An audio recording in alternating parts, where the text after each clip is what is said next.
I feel a major fondness for the films of Charles Chaplin to the point wherein I feel contempt for those who would scoff at his beautifully timeless antics. I feel a distaste for cynics who attempt to tarnish everyone else's happiness in order to protect their own feelings from the merciless disappointments of human existence. The ridicule some cynic might express for those desiring happiness and optimism is done to protect their own shattered happiness and optimism, fundamentally. I think some presume that the films of Chaplin represented a sanitized, protected reality that does not address the ruthless character of the world, the harshness of human behavior, and the bullying attitudes of many of one's peers. On the great contrary, this couldn't be further from the truth. Chaplin's films readily present very unpleasant truths of the world, and even their very existence was due to the unforgiving nature of the experiences around them. Whether it be this film's modern times illustration of Depression-era wage slavery, the humanity and humility of the kid, the portrayal of greed and desperation in the gold rush, or even the implied traumatic past of Sophia Loren's Natasha in The Magical Countess from Hong Kong, the idea that Chaplin's films were coddling their viewers in the way that the films of Fred Astaire, Hope and Crosby, or countless American sitcoms were, that some made efforts to acknowledge working-class life, they depicted it far too sweetly much of the time. The claim that Chaplin was on a par with these works is a disingenuous, bitter lie. The truth is, younger people, I think, are always surprised by how much enjoyment and amusement they get from a Charlie Chaplin clip.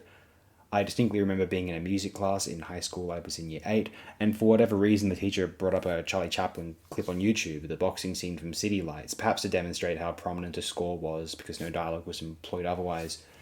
The students, including some who would no doubt have targeted me using the excuse that I enjoy older films among other slightly atypical but generally ordinary things, were rather appreciating the video, laughing aloud at it.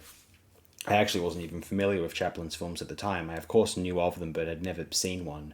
Many might assume that Chaplin films entail the strange little fellow hobbling around with his spinning cane and custard pies being hurled into people's faces. Afterward, one of these students insisted they play a related video titled Charlie Chaplin on Cocaine, quite provocatively.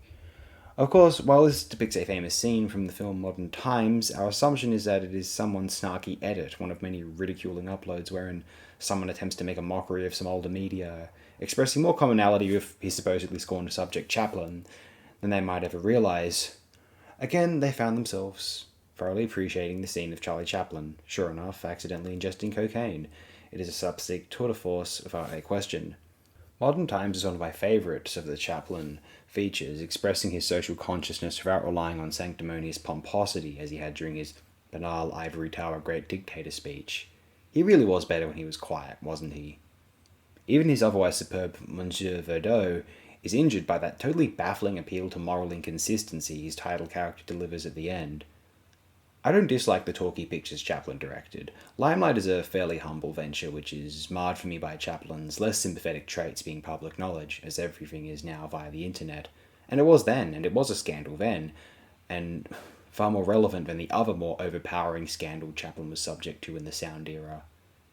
Chaplin's relationships with much younger women makes it difficult to admire, more so at least, his appeal to sympathy in Limelight, but I appreciate it as a composition, filmically, and that he felt the conviction to try and create something which bore his soul.